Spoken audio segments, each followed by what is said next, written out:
ओम अज्ञानतिमिरान्धस्य ज्ञानाञ्जनशलाकया चक्षुरुन्मीलितं येन तस्मै श्रीगुरुवे नमः। श्रीचैतन्यमनोभीष्टं स्थापितं येन भूतले स्वयं रूप कदा मह्यं ददाति स्वपदान्तिकं।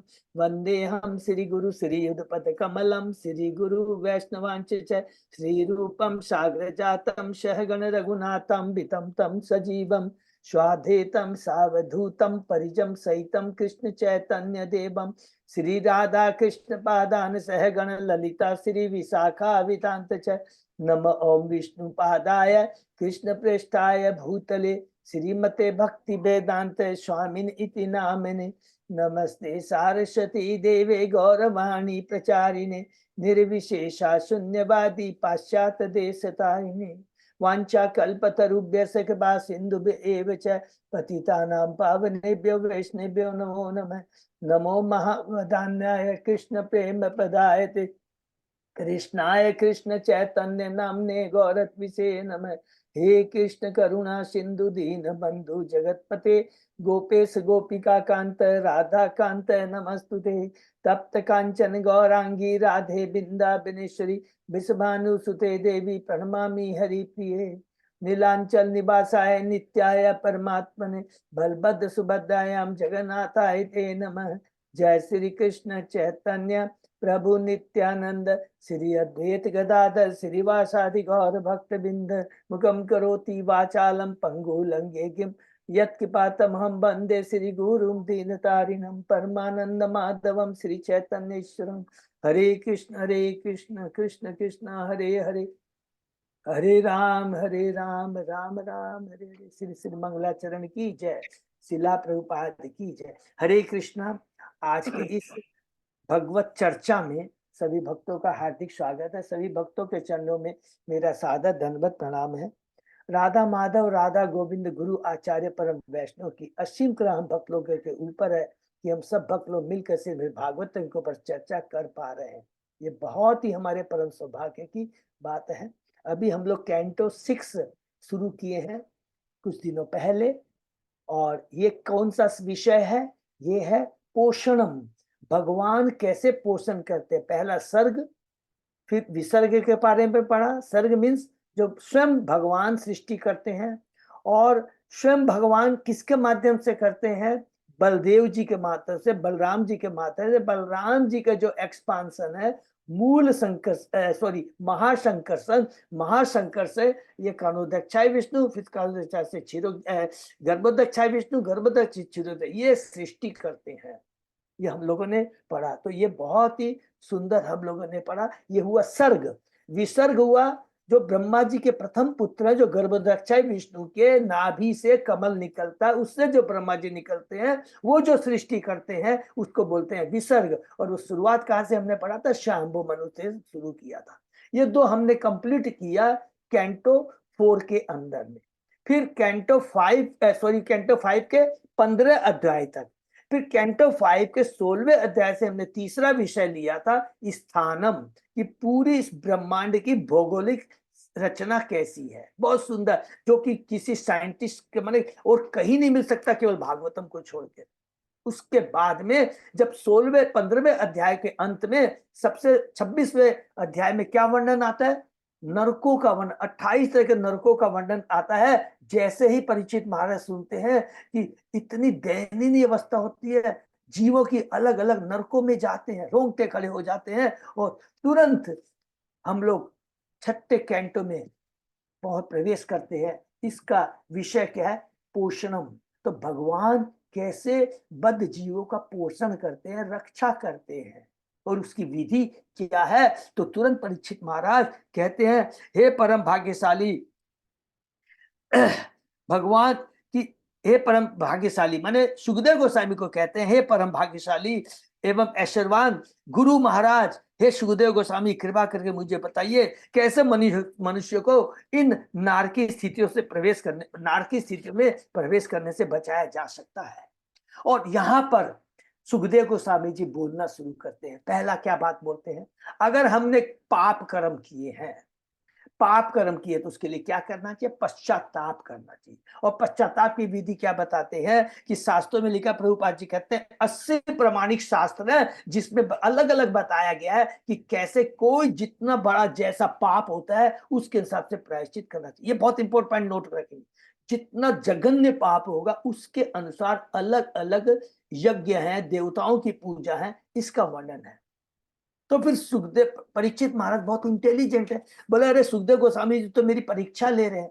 अरे ये तो पाप करके प्रायश्चित करने की जो विधि है, ये तो वो है, एक हाथी है, स्नान करके आता है, फिर अपने शरीर पर पुनः वो धूल लपेट लेता है। तो फिर दूसरा उपाय बताते, बोले सुखदेव गोस्वामी कहते हैं अगर जिसको ज्ञान है, अगर जिसको ज्ञान है कि ये पाप करना गलत है, वो गलत नहीं करेगा।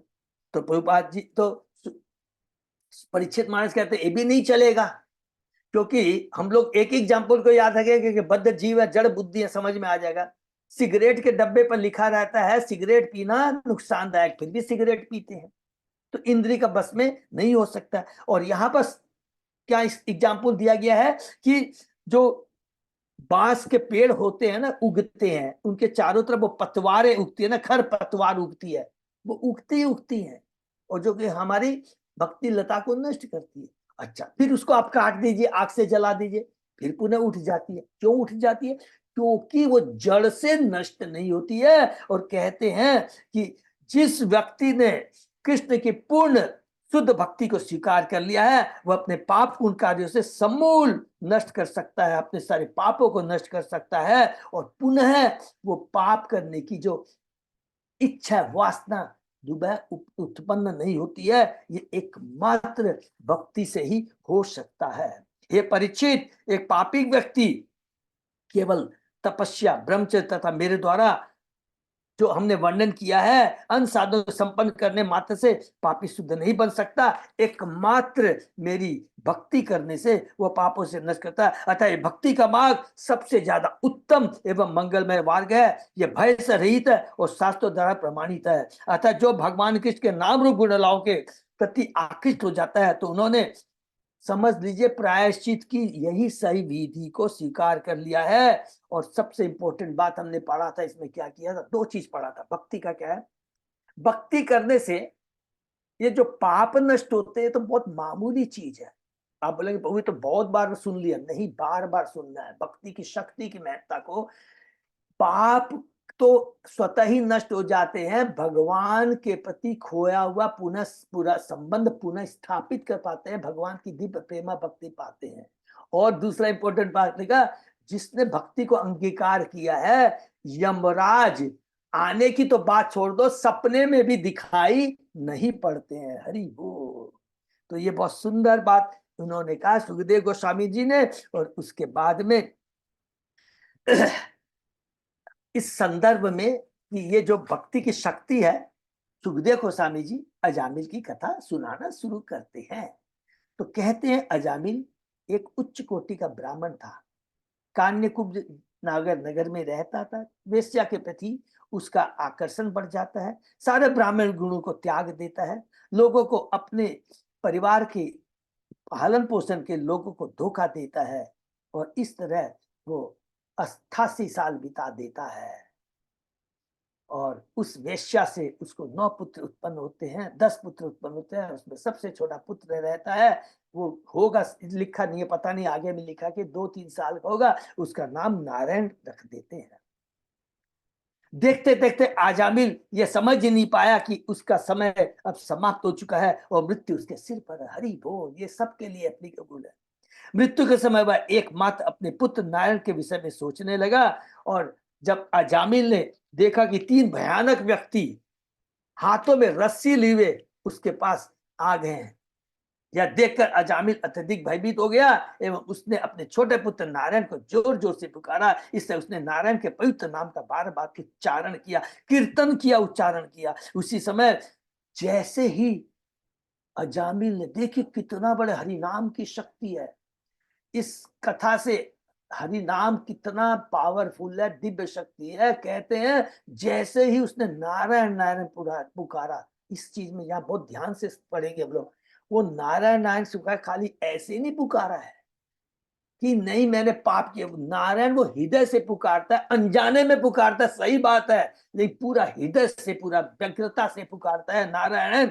तो भगवान के दूत बाध्य हो जाते हैं। विष्णु दूत ने मरना से अजामिल को पास तुरंत वहां पे आते हैं और क्या करते हैं, गंभीर वाणी से यमदूतों को कहते हैं, जो कि अजामिल के हृदय से, भीतर से आत्मा को छीन रहे थे, और गंभीर वाणी से कहते हैं, गंभीर से कहते हैं कि तुम ऐसा नहीं कर सकती। जैसे ही विष्णुदूत कहते हैं तब यमदूत कहते हैं, यमदूत प्रश्न करते हैं, हे जब सूर्य पुत्र, क्योंकि यमराज किसके पुत्र हैं, सूर्य के पुत्र हैं, ए सूर्य, जब यमराज सॉरी सूर्य पुत्र यमराज के दूतों को इस प्रकार मना कर दिया विष्णु दूतों ने, तो यमराज पूछते हैं, हे महाशय आप कौन है जिन्होंने यमराज के अधिकार क्षेत्र में ललकारने का दुस्साहस किया है।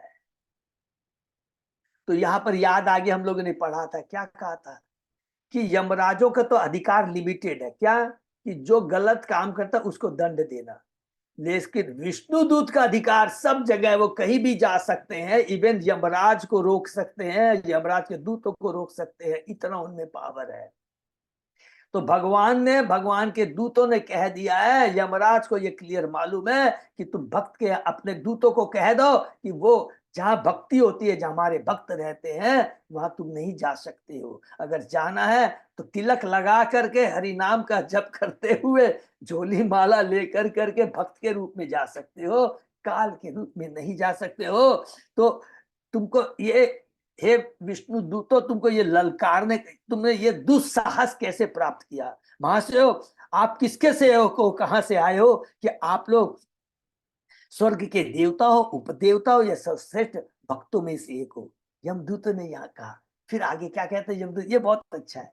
यमदूत देखते हैं उनके चेहरे पे इतना दिव्य है, तो खुद यमदूत ग्लोरीफाई कर रहे हैं किसको, विष्णु दूतों को। कैसे, तुम्हारी कमल के फूलों की पंखिया जैसी आंखें हैं, पीला सेमरी वस्त्र पहने हुए, कमल की मालाएं पहने हुए, अत्यंत आकर्षक मुकुट पहना हुआ है, चार भुजाओं में शंख चक्र गदा पद्म रखा हुआ है, एवं तुम्हारे शरीर से असामान्य तेज है जो इस स्थान के अंधकार को मिटा दे रहा है। ये होता है विष्णु दूतों का, भगवान के जो दूत होते हैं उनमें ऐसा दिव्य तेज होता है, क्योंकि विष्णु लोक में विष्णु जी का जैसा ही शरीर रूप होता है, वहां भक्तों का भी वैसा रूप है। बड़ा मुश्किल होता है पहचानना, कैसे पहचानेंगे कि ये भगवान विष्णु है, ये विष्णु दूत है, कैसे पहचानेंगे, केवल वत्स का चिन्ह है, विष्णु के हृदय में वत्स का चिन्ह रहता है और बाकी किसी के वत्स का चिन्ह नहीं रहता है, इसी से खाली पहचान सकते हैं, नहीं तो बड़ा मुश्किल है पहचान।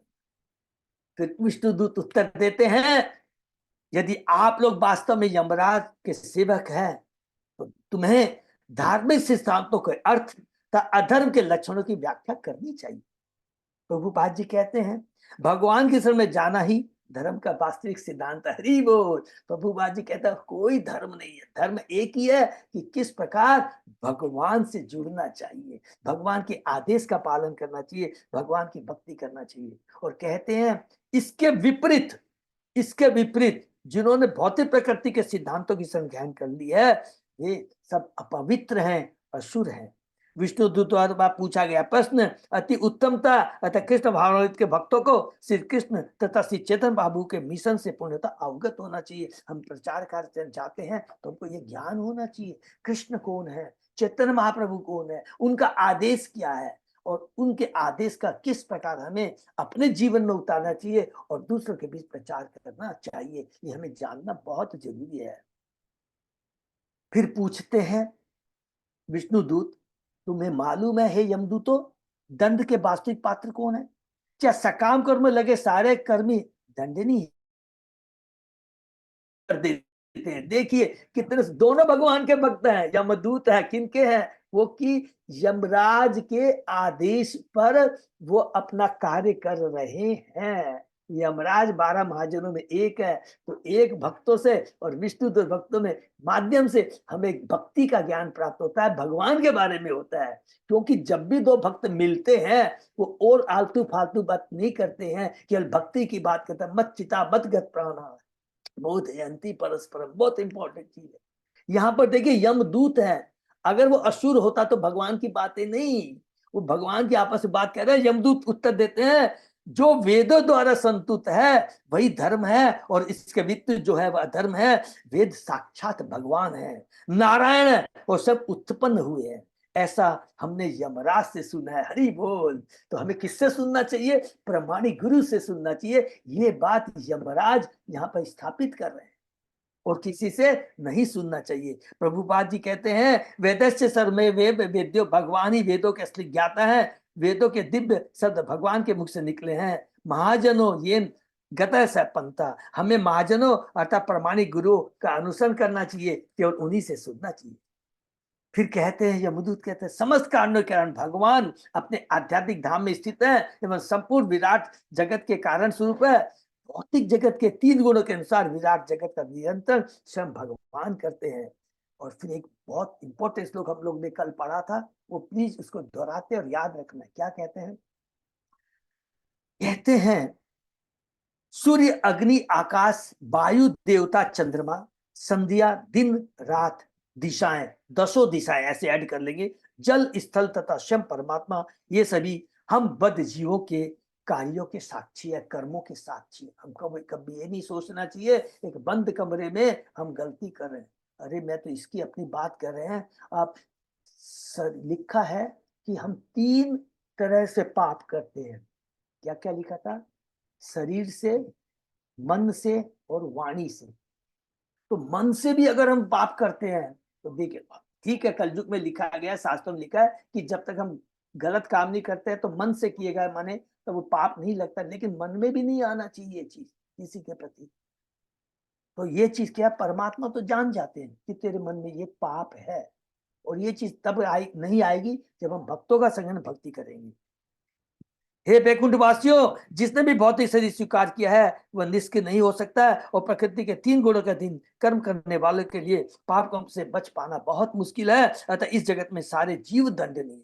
प्रभुपाद जी कहते हैं मनुष्य शरीर पाकर जीव को वेदों के आदेश के अनुसार कार्य करना चाहिए, किंतु दुर्भाग्यवश मनुष्य वेदों की परवाह न करके कर्म की अपनी शैली गढ़ लेते हैं, जो किसको कहते हैं पाखंडी गुरु, एवं पाप कर्म करते करके दंड पाते हैं। तो ये बहुत इंपॉर्टेंट है। ये जो हम लोग पढ़ रहे हैं कि नरक में हम नहीं जा सके, ये तो एक अच्छी बात है। नरक में कौन जाते हैं? जो पाप कर्म करते हैं। लेकिन बीच में ये भी हमने पढ़ा है कि वास्तविक कर्म कैसे होने चाहिए। ठीक है हमने पाप कर्म तो नहीं किए, पुण्य कर्म किए, तो ये भी क्या अच्छा है? भक्ति को छोड़ करके पुण्य कर्म कर करके स्वर्ग को जाना, फिर वापस आना, भौतिक जगत में फिर जन्म मृत्यु के चक्र में घूमते रहना, क्या यही मनुष्य जीवन का लक्ष्य? नहीं, एकमात्र भक्ति है। ये स्थापित कौन कर रहे हैं? यमदूतों के माध्यम से। देखिए विष्णु तो यमदूत के माध्यम से आपस में चर्चा करके हम बद्ध जीवों को बता रहे हैं। यहाँ तक हमने पढ़ा, आज उसके आगे हम लोग पढ़ते हैं। ओम नमो भगवते वासुदेवाय, ओम नमो भगवते वासुदेवाय, ओम नमो भगवते वासुदेवाय। नारायण नमस्कृत्य नरं चैव नरोत्तमं देवी सरस्वती व्यासं ततो जयम् उदीरये। नष्प्रायेषु अभद्रेषु नित्यं भागवत सेवया, भगवती उत्तम श्लोके भक्ति भवति नैष्टिकी। कृष्णाय वासुदेवाय देवकी नंदनाय च नंद गोप कुमाराय गोविंदाय नमो नमः। आराधयो भगवान भजेश तनया ततदाम वृंदावनम रमया काचित उपासना व्रजवधु वर्गेण्य कल्पिता। श्रीमद्भागवतम प्रमाणम अमलम प्रेमापुमतो महान। श्री चैतन्य महाप्रभो मतमिदं तत् आदरो न पर। हरे कृष्ण कृष्ण कृष्ण हरे हरे, हरे राम राम राम हरे हरे। कैंटो 6 चैप्टर 1 शीर्षक अजामिल के जीवन का इतिहास, श्लोक नंबर 45। तो वो ठीक है? हाँ प्रभु जी। ओके, हम शुरू करते हैं। ये न यावान यथा अधर्मो धर्मो वे समिहित श एव तत्फलम भुंचते तथा तावत अमुत्रवे। इस जीवन में अपने धार्मिक या अधार्मिक कार्यों की मात्रा के अनुपात में मनुष्य अपने अगले जीवन में अपने कर्म के संगत फलों का आनंद लेता है या कष्ट उठाता है। भगवत गीता में कहा गया है, उदर्व गच्छन्ति सतथा मध्य तिष्ठन्ति राजसा जगन्य गुण वितिष्ठा अधो गच्छन्ति तामस। बहुत इंपॉर्टेंट श्लोक है। जो लोग सतोगुणी होते हैं वे देवता बनने के लिए उच्चतर लोकों में भेज दिए जाते हैं। जो सामान्य रीति से कर्म करते हैं और अत्यधिक पाप कर्म नहीं करते वे इस मध्य लोक में रहते हैं जो रजोगुण, तथा जो अत्यंत गर्हित पाप कर्म करते हैं या पशु वृत्ति कार्य करते हैं उन्हें नारकी जीवन में नीचे नीचे जाना पड़ता है। लिखा है नीचे जाना पड़ता है। यतो ही देव प्रवरा त्रैविध्यम उपलभ्यते भूतेषु गुण वैचित्र्यात् तथा अन्यत अनुमीयते। हे देव श्रेष्ठों, हम विभिन्न प्रकार के 3 जीवन देखते हैं जो प्रकृति के 3 गुणों के कलमस के कारण है। इस तरह जीव शांत अशांत तथा मूर्ख सुखी दुखी या इन दिनों के बीच तथा धार्मिक अधार्मिक या अधार्मिक जाने जाते हैं। हम यह निष्कर्ष निकाल सकते हैं कि अगले जीवन में ये 3 प्रकार की प्रकृति किस प्रकार से कर्म करेगी। प्रकृति के 3 गुणों के कार्य तथा फल इसी जीवन में दृष्टिगोचर होते हैं। हरि बोल। उदाहरणार्थ, कुछ लोग अति दुखी हैं, कुछ अत्यधिक पीड़ित हैं और कुछ सुख तथा दुख की मिली जुली स्थिति में है। यह प्रकृति के 3 गुणों सतो रजो तमो गुण के साथ विगत संगति का परिणाम है। चूंकि यह विविधता इस जीवन में दृष्टिगोचर होती है, अतः हम कल्पना कर सकते हैं कि सारे जीव प्रकृति के विभिन्न गुणों के संसर्ग के अनुसार अपने अगले जीवन में भी सुखी दुखी या इन दोनों के बीच में होंगे। इसलिए सबसे अच्छी नीति तो यह है कि अपने को प्रकृति के 3 गुणों से विलग कर लिया जाए, हरि बोल, और कलमश से परे हो लिया जाए। ऐसा तभी संभव है जब मनुष्य अपने को भगवान की भक्ति में पूरी तरह लगा दे, जैसा कि भगवत गीता में कृष्ण पुष्टि करते हैं, माम च योग अभिचारेण भक्ति योगी न सेवते सगुणान समतित्य एतान ब्रह्म भूयाय कल्पते। जो समस्त परिस्थितियों में एकांतिक भाव से पूर्ण भक्ति में प्रवृत्त होता है वह तुरंत ही प्रकृति के 3 गुणों को लांघ जाता है और इस प्रकार ब्रह्म के पथ पर पहुंच जाता है। भगवान की सेवा में पूरी तरह से लीन हुए बिना मनुष्य प्रकृति के 3 गुणों के कल्प से प्रभावित होता ही रहता है। अतः वह दुख या सुख तथा दुख के मिले जुले रूप को भोगता है।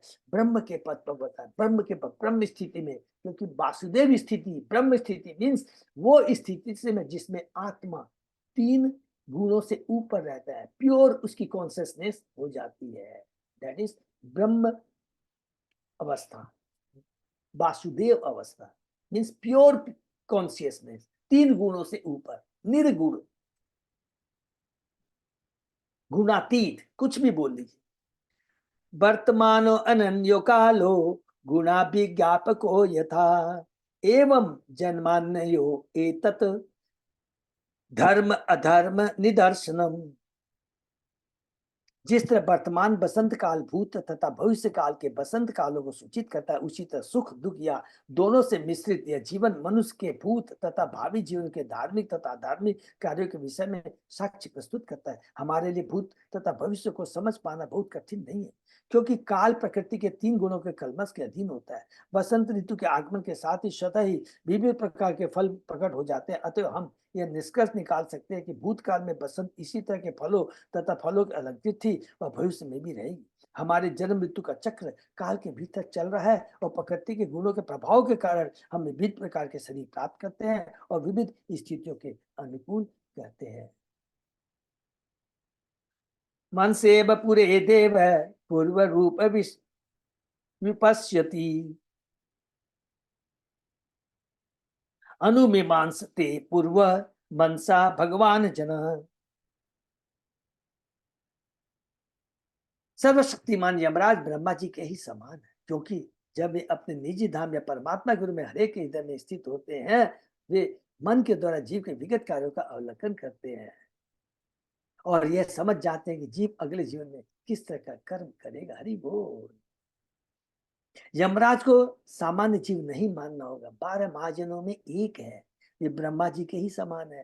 ब्रह्मा, नारद, यमराज, प्रहलाद, हमने पढ़ा 12 महाजन है, वे ब्रह्मा जी के समान है। प्रत्येक उन्हें प्रत्येक हृदय में वास करने में भगवान का सहयोग प्राप्त है, अतः वे परमात्मा की कृपा जीव के भीतर से उनके भूत वर्तमान तथा भविष्य को देख सकते हैं। अनुमीमांसते शब्द का अर्थ है कि परमात्मा से विचार करके निर्णय ले सकते हैं।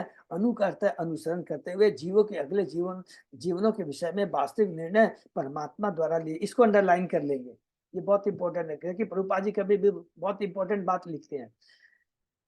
क्या लिखते हैं? जीवों के अगले जीवन के विषय में वास्तविक निर्णय परमात्मा द्वारा लिए जाते हैं, किंतु यमराज द्वारा उनको पूरा किया जाता है। इसको अंडरलाइन कर लोगे, बहुत कम मिलेगा ये सारी चीजें।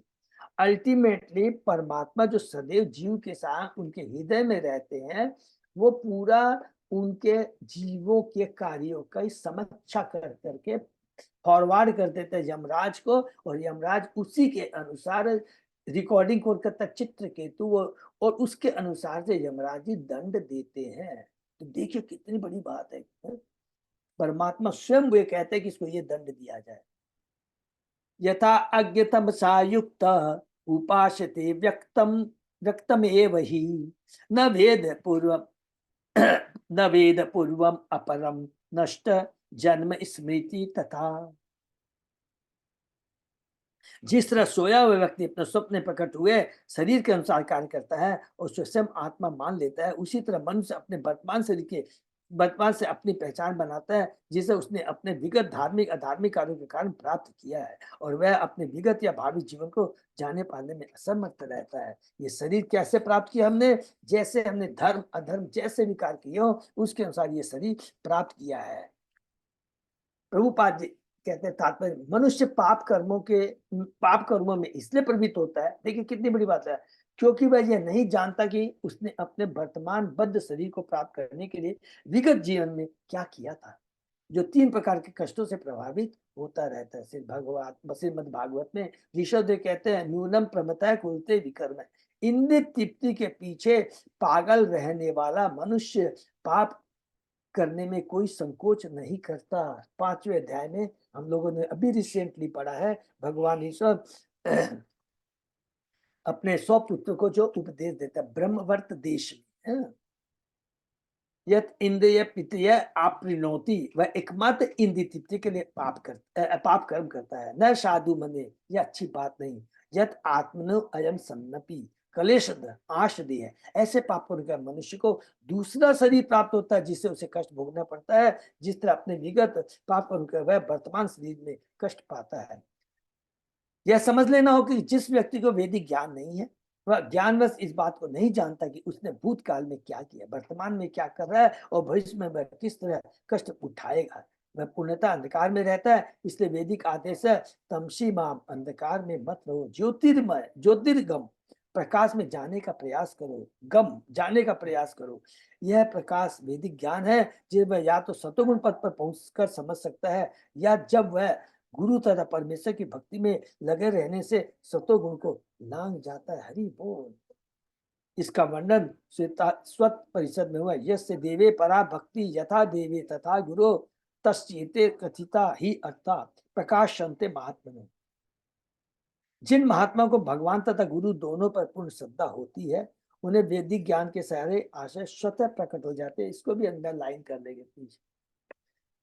जिन महात्माओं को भगवान तथा गुरु दोनों पर पूर्ण श्रद्धा होती है, उन्हें वैदिक ज्ञान के सारे आश्रय स्वतः प्राप्त हो जाते हैं। इसमें और एक हेडलाइन कर सकते हैं कि जिनके गुरु और भगवान पे श्रद्धा होती है, पूर्ण श्रद्धा होती है, तो स्वतः ही गुरु और भगवान की कृपा मिलती है, और उस कृपा के माध्यम से उसे सारा ज्ञान स्वतः ही मिल जाता है, उसके हृदय में उजागर हो जाता है। वेदों का आदेश तुदिन अनाथ से गुरु में आगच्छिते। मनुष्य को चाहिए कि वह गुरु के पास जाए, जिसे वेदों का पूर्ण ज्ञान होता है, और भगवत भक्त बनने के लिए उससे श्रद्धा पूर्वक निर्देशन प्राप्त करे। हरि बोल। गुरु में आप ही गच्छेत, कितना इंपॉर्टेंट वर्ड है, निर्देशन प्राप्त करे। इसमें और ये वाला श्लोक भी याद कर सकते, तो दीदी प्रणिपातेन परिप्रश्येन सेवया उपदेशन्ति ते ज्ञानम ज्ञानी तत्व दर्शन। तब वेदों का ज्ञान प्रकट होगा। वैदिक ज्ञान प्रकट हो जाने पर भौतिक प्रकृति के अंधकार में रहने की आवश्यकता नहीं रह जाती है। जीव को प्रकृति के 3 गुणों सतो रजो तमो गुण के साथ संसर्ग अभी भी है। सत्वगुण से संसर्ग करने वाले का उदाहरण एक योग्य ब्राह्मण है। ऐसा ब्राह्मण भूत वर्तमान तथा भविष्य जानता है, क्योंकि वह वैदिक साहित्य का अवगाहन करता है और शास्त्रों की आंखों से देखता है। जो कुछ भी कहता है शास्त्रों की आंखों से देखता है और हमें बताता है। वह यह समझ सकता है कि उसका विगत जीवन क्या था, वह वर्तमान शरीर में क्यों है और माया के पास से किस तरह मुक्ति प्राप्त कर सकता है। ये चीज हम लोग भी, भक्त भी, ब्राह्मण है, परम वैष्णव है, गारंटी से हम लोग बोल देंगे हैं। लेकिन उसका हमको सदुपयोग करना, क्योंकि हमको भी मालूम है, आज हमको मालूम हो गया। नहीं तो हमेशा बोलते थे अरे मैंने तो कुछ अभी तक गलती नहीं किया, मेरे से ऐसा क्यों करता है। नहीं, समझ में आ गया विगत जीवन में ये शरीर हमारा पहला शरीर नहीं है। हमने इस 84 लाख योनियों को पार करने के बाद मनुष्य शरीर मिला है। हो सकता है उसके पहले भी हमारा मनुष्य, पता नहीं, बोल नहीं सकते हैं, और 100% मनुष्य शरीर था, तभी तो आज भक्ति कर पा रहे हैं। लेकिन हमने कुछ पाप कर्म भी तो किए होंगे, तो उसका हमें कष्ट भोगना पड़ रहा है। बस दूसरा बहुत ही स्वीकार क्यों है और माया के पास से किस तरह मुक्ति प्राप्त कर सकता है, वह दूसरा बहुत ही से स्वीकार नहीं करता। ऐसा तभी संभव जब वह सत्व गुण को प्राप्त हो। किंतु समाज में सारे जीव रजो तथा गुण में उलझे रहते हैं। सत्व गुण के लेवल पे आना, सत्व गुण के लेवल पे आना एकमात्र सिंपल उपाय है। कोई ये नहीं, सिंपल है, ठीक है। अच्छे कर्म करके भी आदमी, हमने पढ़ा है, तो सत्वगुणी लेवल पे आता है और उसके बाद में उसको एहसास होता है, वो जानना चाहता है, जिज्ञासा होती है जीवन का लक्ष्य क्या है। लेकिन एक बार हरि नाम से जुड़ जाते हैं, हरि नाम के यदि हम कार्य करते हैं, तो स्वतः ही हम सत्वगुण की बात तो छोड़िए, 3 गुणों से ऊपर जा सकते हैं। सत्वगुण में भी आकर के अगर जब तक भगवान की भक्ति नहीं करेंगे, नहीं चलेगा। एक इस मौका है सत्वगुण आने पर, क्योंकि सत्वगुण आने पर क्या होता है, जीव बड़ा संतोषी जीव हो जाता है। मन में क्या क्या भाव आता है, अरे इतना पैसा है, सब कुछ मैंने किया, लेकिन शांति नहीं, जीवन का लक्ष्य क्या है। तब उसको याद आते आत्मा की वास्तव में पुकार, क्या आत्मा को क्या चाहिए। तब वो भगवान से जुड़ता है, हरिनाम का जप करता है, आत्मा का भोजन उसको देता है, आत्मा को देता है हरिनाम रूपी भोजन, आत्मा का जो भोजन है उसको देता है। तब हमें दिव्य शांति मिलती है, दिव्य आनंद मिलता है। प्रत्येक दशा में मनुष्य को भगवान परमात्मा के विवेक के अनुसार निम्न श्रेष्ठ ही प्राप्त होता है। जैसे कि पिछले श्लोक में कहा गया, मन शेव पूरे देव पूर्व रूप विश्वति अनुमीमांसते अपूर्वम मनसा भगवान अजय। भगवान या अजय यानी अजन्मा पर हर बात निर्भर करती है। भगवान अजन्मा है, अर्थात उनका कोई भौतिक जन्म नहीं होता है। अच्छा शरीर पाने के लिए कोई भगवान को क्यों नहीं पसंद करता। हरि बोल। उत्तर है अज्ञस्तमसा, निपट अज्ञानता के कारण, तमोगुणी के कारण। तमस माने अंधकार। जो पूर्ण अंधकार में रहता है, वह यह नहीं जानता कि उसका विगत जीवन क्या था या उसका अगला जीवन क्या होगा। वह तो अपने वर्तमान शरीर में ही रुचि लेता है। यद्यपि उसको मनुष्य का शरीर मिला रहता है, यद्यपि उसको मनुष्य मिला रहता है, किंतु जो मनुष्य तगुण में रहता है वह पशु के समान है, और नेक्स्ट ईयर 100% पशु वाला मिलेगा। जो अपने वर्तमान शरीर में ही रुचि रखता है, क्योंकि एक पशु अज्ञान से प्रच्छन्न होने के कारण यह सोचता है कि जीवन का चरम लक्ष्य तथा सुख यथासंभव भोजन करना है। मनुष्य को शिक्षा दी जाती चाहिए कि वह अपने विगत जीवन को समझे तथा यह समझे कि मनुष्य भविष्य में अच्छे जीवन के लिए वह किस तरह प्रयास करे। भृगु संहिता नामक एक ग्रंथ भी है, जो मनुष्य के भूत वर्तमान तथा भविष्य जीवन की ज्योतिषी घटनाओं के साथ बतलाता है। ये भी मैंने भी सुना है, भृगु संहिता। तो बहुत लोग जानना चाहते हैं ना, साउथ में ये बहुत चलता है, भृगु संहिता से सब बता देंगे आपको कि आपका पास्ट क्या था, प्रेजेंट क्या है और भविष्य क्या होगा। जैसे भी हो, मनुष्य को अपने भूत वर्तमान भविष्य के विषय में प्रबुद्ध होना चाहिए। जो एकमात्र अपने वर्तमान शरीर में रुचि लेता है और जो अपनी इंद्रियों का जी भर का भोग करना चाहता है, वह तमोगुण में उलझा समझा जाता है। उसका भविष्य अत्यंत अंधकार में होता है। निसंदेह है, जो अज्ञान से बुरी तरह प्रच्छन्न रहता है, उसके लिए भविष्य सदा अंधकार में रहता है। अज्ञान से बुरी तरह प्रच्छन्न रहता है। अब हमको समझ में, अज्ञानता क्या है। अज्ञानता कि I am the proprietor, I am the controller, I am the जज। मैं शरीर हूँ, मैं आत्मा नहीं हूँ। भगवान के बारे में, अपने बारे में, मैं आत्मा के बारे में, अपने भगवान के प्रति क्या संबंध है, उसके बारे में जो अज्ञानता रहती है और अपने मनमानी ढंग से शास्त्रों को अवहेलना करके के कार्य करता है, वो पशु के समान है, वही अज्ञानी है। और उसका भविष्य सदा अंधकार में रहता है। विशेषतया इस युग में मानव समाज तमोगुण से प्रच्छन्न है, इसलिए हर व्यक्ति अपने वर्तमान से को सब कुछ मानता है, उसे भूत या भविष्य की कोई परवाह नहीं है। विशेषतया वर्ड प्रभुपाद जी ने यूज किया, माने ऑलमोस्ट जितने भी है, ये मनुष्य की बात कर रहे हैं, पशुओं की नहीं, जितने भी 99% लोगों की अभी यही प्रवृत्ति है। इसलिए सारे भी जो डेवलपमेंट, सो कॉल्ड डेवलपमेंट बोलेंगे, जो है केवल शरीर से संबंधित होते हैं, आत्मा से संबंधित कोई ज्ञान नहीं देता है। पंचभी कुरुते स्वार्थान पंचवेदात पंचभी एक षोडशे इंद्रिय स्वयं सप्तदशो अश्नुते। 5 ज्ञानेन्द्रिय, 5 कर्मेंद्रिय तथा 5 इंद्रिय विषयों के ऊपर मन होता है, जो 16वां तत्व है। मन के ऊपर 17वां तत्व आत्मा स्वयं जीव है, जो अन्य 16 के सहयोग से अकेले भौतिक जगत का भोग करता है। जीव 3 प्रकार की स्थितियों का भोग करता है, यथा सुख दुख तथा मिश्रित सुख दुख। हर व्यक्ति अपने हाथों पांव तथा अन्य इंद्रियों के काम में लगा रहता है, इंद्रियों से काम में लगा रहता है, जिससे उसके मनोरथों के अनुसार निश्चित लक्ष्य प्राप्त हो सके। वह 5 इंद्रिय विषयों का अर्थात शब्द स्पर्श रूप रस गंध का आनंद बिना यह जाने लेना चाहता है कि जीवन का वास्तविक उद्देश्य क्या है। हरि बोल। इसको भी अंडरलाइन कर सकते हैं कि हम इंद्रियों को सब जो 5 इंद्रिय विषय है, तो उसका आनंद लेना चाहते हैं बिना सोचे समझे कि जीवन का उद्देश्य क्या है। जो कि परमेश्वर को प्रसन्न करना है। जीवन का लक्ष्य क्या है? भगवान के आदेश का पालन करना है, भगवान को प्रसन्न करना है। परमेश्वर की आज्ञा का उल्लंघन करने के कारण ही मनुष्य को भौतिक स्थितियों में रखा जाता है, और तब वह मन माने ढंग से अपनी स्थिति को सुधारना चाहता है। अपने मन माने ढंग से, देखिए कितनी बड़ी बात है, अपने मन माने ढंग से, अपने मन माने ढंग से। अरे ये मैं करूंगा, अच्छा ये पूजा कर लूंगा, किसी पाखंडी गुरु से मिलेगा, अच्छा तुम मेरे से ये पूजा करवा लो, तेरे सारे कष्ट दूर हो जाएंगे, तेरे सारा धन मिल जाएगा, पुत्र परिवार सब तुम्हारे सुखी हो जाएंगे। किंतु वह भगवान के आदेशों का पालन नहीं करना चाहता। फिर भी परमेश्वर इतने दयालु है कि वे बोगस जीव को यह उपदेश देने के लिए सब आते हैं कि किस तरह आज्ञाकारी बनकर कर्म करना चाहिए और क्रमशः भगवताप लौटना चाहिए, जहां वह नित्य शांति में आनंद तथा ज्ञान का जीवन प्राप्त कर सके। जीव के शरीर होता है जो भौतिक तत्वों का अत्यंत जटिल संयोग है, और इस शरीर से वह अकेले संघर्ष करता है, जैसा कि इस श्लोक में एकस्तु शब्दों द्वारा इंगित किया है। उदाहरणार्थ, यदि कोई समुद्र में संघर्ष कर रहा है तो उसे अकेले ही तैरकर उसे पार करना चाहिए। यद्यपि अन्य अनेक मनुष्य तथा जलचर समुद्र में तैरते रहते हैं, किंतु उन्हें अपनी देखभाल स्वयं करनी चाहिए, क्योंकि अन्य कोई उनकी सहायता नहीं करेगा। इसलिए यह श्लोक इंगित करता है कि 17वीं वस्तु आत्मा को अकेले ही कर्म करना होगा। यद्यपि वह समाज, मैत्री तथा प्रेम उत्पन्न करना चाहता है, किंतु कृष्ण या परमेश्वर के अतिरिक्त, बहुत इंपॉर्टेंट, इसको अंडरलाइन करें, किंतु कृष्ण या परमेश्वर के अन्य कोई उसकी सहायता नहीं कर सकेगा, चाहकर भी नहीं कर सकेगा। जो खुद ही बंधा हुआ है, जो खुद ही असुरक्षित है, सुरक्षित नहीं, वो हमारी मदद कैसे करेगा? बहुत सिंपल इसका जवाब है। अतः उसकी एकमात्र चिंता यही होनी चाहिए कि कृष्ण को किस तरह तुष्ट किया जाए।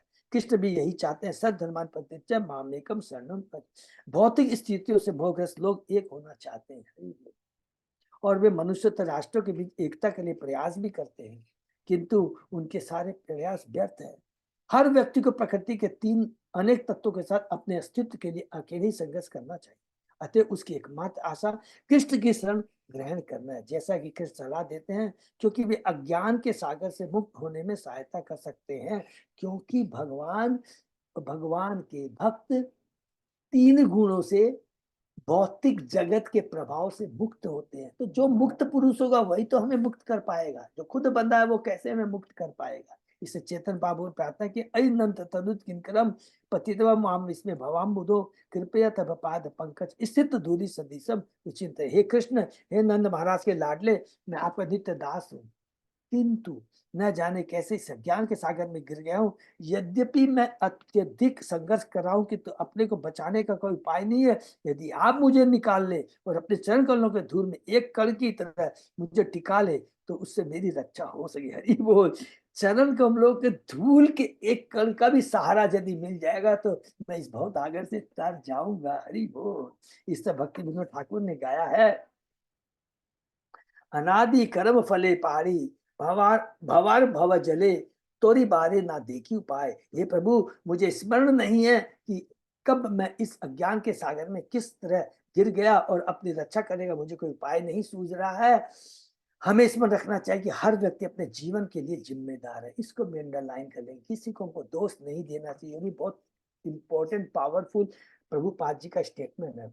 यदि कोई व्यक्ति कृष्ण का शुद्ध भक्त बन जाता है तब वह अज्ञान के सागर से उबार लिया जाता है। किसी को हमें दोष नहीं देना चाहिए, हम ही अपने कर्मों के लिए जिम्मेदार हैं।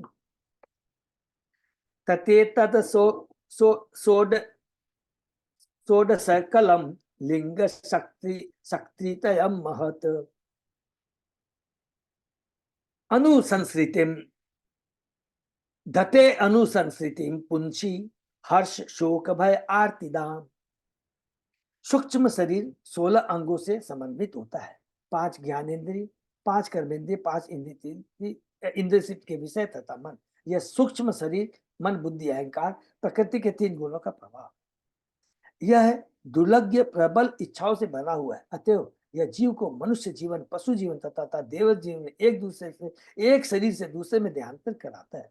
जब जीव को देवता का शरीर प्राप्त होता है तो वह निश्चित रूप से हर्षित होता है। जब उसे मनुष्य शरीर प्राप्त होता है तो वह शोक करता है, और जब उसे पशु शरीर मिलता है तब वह सदैव भयभीत रहता है।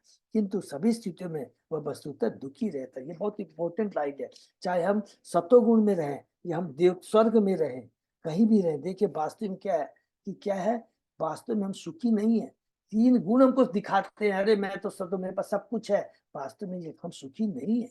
उसकी यह दुखित अवस्था संस्कृति या भौतिक जीवन में देहांतर कराती रहती है, क्योंकि जन्म मृत्यु जब रहती है चक्कर तो लगा ही रहेगा। कितना भी धन हो जाए, ऐश्वर्य हो जाए, सब लोग को याद है, फिर भी नोट कर लेंगे क्या, शोक मोह और भय, ये चीज लगा ही रहेगा, लगा ही रहेगा। करोड़ रुपया कमा लिया, अरे चला गया, शोक है, अरे ये मेरा है, और अरे ये चला नहीं जाए, तो शोक मोह भय तो रहेगा ही है। जब ये 3 चीज रहेगी तो सुखी कैसे हो सकते। इस श्लोक में भौतिक बद्ध जीवन के सार की व्याख्या की गई है। जीव जो 17वां तत्व है आत्मा, जन्म जन्मांत अकेले ही संघर्षरत रहता है। यह संघर्ष संस्कृति या भौतिक बद्ध जीवन कहलाता है। भगवत गीता में यह कहा गया है कि भौतिक प्रकृति की शक्ति दुर्गनी रूप से प्रबल है। देवी हेसा गुणमयी मम माया दिवत्रा। गीता के 7वें अध्याय का 14 श्लोक बहुत पावरफुल श्लोक है। भौतिक प्रकृति जीव को विभिन्न शरीरों में कष्ट देती है, किंतु यदि जीव भगवान की शरण घर कर लेता है तो वह इस झमेले से मुक्त हो जाता है। हरि बोल। जिसकी पुष्टि भगवत गीता में मामे भी प्रपद्यन्ते माया तेराम तरंती थे, इस तरह का जीवन सफल हो जाता है। देही अज्ञो अजित सटवर्गो नेक्षण कर्माणि कार्यते कोशाकार आत्मानम कर्मणा आदक्ष मुह्यति। अपने इंद्रियों तथा मन को वश में करने में अक्षम मूर्ख देहधारी, देखिए अपनी इंद्रियों तथा मन को वश में करने में अक्षम मूर्ख देहधारी जीव अपनी इच्छाओं के विरुद्ध प्रकृति के गुणों के प्रभाव के अनुसार कर्म करने के लिए बाध्य होता है। वह उस रेशम के कीड़े के समान जो अपनी लार का प्रयोग बाह्य कोष बनाने के लिए करता है और फिर उसी में बंध जाता है। हरि बोल। जिसमें से निकल पाने की कोई संभावना नहीं रहती। बहुत इंपॉर्टेंट यहाँ पर, जीव अपने ही सकाम कर्मों के जाल में अपने को बंदी कर लेता है और तब अपने को छुड़ाने का कोई उपाय नहीं ढूंढ पाता। इससे वह सदैव मोहग्रस्त रहता है। वो बारंबार मरता है, जीता है, जन्म लेता है, मरता है, दुख भोगता है, बुढ़ापा आता है, रोगों से पीड़ित होता है, फिर मर जाता है। जैसा कि पहले बताया जा चुका, प्रकृति के गुणों का प्रभाव अति प्रबल है विभिन्न प्रकार के। क्योंकि ये श्लोक याद रखें, बहुत इंपॉर्टेंट है, क्योंकि स्वयं भगवान ने कहा देवी हेसा गुण गई मम माया दूरता है। ये किसी ने नहीं, स्वयं भगवान ने कहा कि मेरी माया जो है बड़ी शक्तिशाली है, इससे निकलना बड़ा मुश्किल है, लेकिन जो मेरे शरणागत हो जाते हैं वो बड़ी आसानी से निकल जाते हैं। देखिए 2 वर्ड लिखा है, ऐसे नहीं लिखा है वो निकल जाते हैं, वो बड़ी आसानी से निकल जाते हैं। ये बहुत पावरफुल वर्ड है। विभिन्न प्रकार के सकाम कर्म में फंसा जीव बाह्य कोष में बंदी रेशम के कीड़े के समान, इससे मुक्त हो पाना अत्यंत कठिन होता है। जहां तक कि भगवान उसकी सहायता, जब तक माने यहाँ जहां माने जब तक कि भगवान उसकी सहायता नहीं करते हैं। न हि कश्चित् क्षणम अपि जातु तिष्ठति अकर्म कृत कार्यते ही अवश्य कर्म गुणे स्वाभाविके बलात्। एक ही जीव क्षण भर भी बिना कार्य किए नहीं रह सकता। ये बहुत इंपॉर्टेंट चीज है कि जब तक आत्मा है और हम इस भौतिक शरीर में बंधे हुए हैं, निष्क्रिय नहीं रह सकते हैं। आप बोलेंगे मैं कुछ नहीं कर रहा हूं, लेकिन मन से हमेशा, मन से भी कार्य करते रहे, मन इधर उधर घूमता रहेगा, करोड़ों अरबों मील दूर चला जाएगा। क्षण भर भी बिना कार्य किए नहीं रह सकता। उसे प्रकृति के 3 गुणों के साथ अपनी स्वाभाविक प्रवृत्ति द्वारा कर्म करना पड़ेगा, क्योंकि यह स्वाभाविक प्रवृत्ति उसे विशेष ढंग से कार्य करने के लिए बाध्य करती है। कर्म में स्वाभाविक अर्थात मनुष्य की स्वाभाविक प्रवृत्ति सबसे महत्वपूर्ण कारक है। मनुष्य की स्वाभाविक प्रवृत्ति तो सेवा करने की है, हरि बोल, क्योंकि जीव ईश्वर का नित्य दास होता है। बहुत ही पावरफुल प्रभुपाद जी कहते हैं कि जो हमारी स्वाभाविक प्रवृत्ति क्या होती है, जो ओरिजिनल जो हमारी चेतना होती है, जिसको बोलते हैं स्वाभाविक प्रवृत्ति, ओरिजिनल चेतना, वो क्या होती है, कृष्णमय होती है। और जब हमारी ओरिजिनल स्वाभाविक रहता है, वासुदेव सिचुएशन अवस्था होती है, उस समय भाव क्या रहता है कि मैं कृष्ण का दास हूं और मैं भगवान की सेवा के लिए ही बना हूं, वो रहता है। जीव सेवा तो करना चाहता है, किंतु जैसे 3 गुणों से बन जाता है, जीव सेवा तो करना चाहता है, किंतु परमेश्वर अपने संबंध को भूल जाने के कारण वह भौतिक प्रकृति के विविध गुण के अधीन सेवा करता है और विविध सेवा के रूप गढ़ता है, यथा समाजवाद, मानवतावाद या उपकारवाद। वो सोचता है सेवा का मतलब है समाज की सेवा करना, परिवार की सेवा करना, मानव की सेवा करना, देश की सेवा करना, अंतरराष्ट्रीय सेवा करना, इसी को वो सेवा मानता है, इसी को उपकार मानता है। किंतु मनुष्य को भगवत गीता के उपदेशों से ज्ञान करना चाहिए और भगवान के इस आदेश को स्वीकार कर चाहिए। मनुष्य विभिन्न नामों से भौतिक सेवा की सारी स्वाभाविक प्रवृत्तियों का परित्याग कर दे, सर्वधर्मान परित्यज्य मामेकम शरणं व्रज, और भगवान की सेवा स्वीकार करे। मनुष्य की आदि स्वाभाविक प्रवृत्ति जो कृष्ण भावनामृत के अंतर्गत कर्म करने की है, क्योंकि मनुष्य का असली स्वभाव आध्यात्मिक है। इसको भी अंडरलाइन करिए, मनुष्य की जो असली जो स्वभाव है आध्यात्मिक है। आध्यात्मिक आत्मा आध्यात्मिक है, शाश्वत है। सनातन वृत्ति, हरि बोल, हरि बोल। तो ये बहुत इंपॉर्टेंट चीज है, वो आध्यात्मिक है। लेकिन हम क्या करते हैं, भौतिक जगत में आकर के हमारी सोच, हमारी चेतना भौतिक हो जाती है, और जब चेतना भौतिक हो जाती है तो हम सोचते हैं कि ये भौतिक कार्य ही हमारे को, हमारा कल्याण करेंगे, माने समाजवाद, देशवाद, उपकारवाद। मनुष्य का कर्तव्य है कि इसे समझे, क्योंकि वह मूल का आत्मा है, अतः उसे आध्यात्मिक प्रवृत्ति का पालन करना चाहिए और भौतिक प्रवृत्ति के द्वारा बहकना नहीं चाहिए। इसलिए श्री भक्ति विनोद ठाकुर ने गाया है, मीछे मायार वसे जाछा भेषे खाचा हाबू हाबू डुबू भाई। मेरे भाइयों, तुम लोग भौतिक शक्ति की तरंगों द्वारा ले जाए जा रहे हो और अनेक दुखमय स्थितियों को भोग रहे हो। कभी तुम भौतिक प्रकृति के तरंगों में डूबते हो, तो कभी समुद्र में संघर्ष कर रहे हो, तैराक की तरह उछाल दिए जाते हो। भक्ति विनोद ठाकुर ने ठीक ही कहा है। माया की तरंगों द्वारा थपेड़े खाने की मनुष्य की यह प्रवृत्ति उनकी आदि स्वाभाविक प्रवृत्ति में जो आध्यात्मिक है बदली जा चुकी है। जब जीव यह समझ जाता है कि वह कृष्ण का नित्य दास है, अर्थात जब अपनी ओरिजिनल सिचुएशन में, माने अपनी ओरिजिनल स्वाभाविक प्रवृत्ति में आ जाता है कि वो, तब वो क्या समझता है कि वह कृष्ण का नित्य दास है। जीव कृष्ण दास यही विश्वास कर ले तार दुख नाही।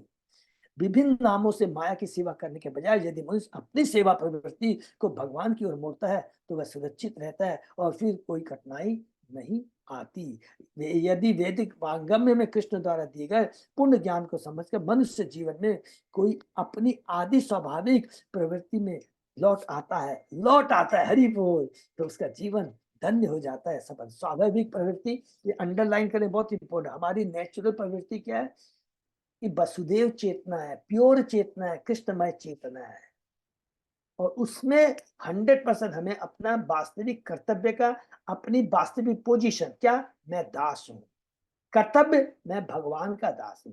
कर्तव्य, भगवान की सेवा करना, भगवान से अपना खोया हुआ संबंध स्थापित करना है, और उसका जीवन सफल हो जाता है। तो मुझे यही विराम दे के आगे बढ़े।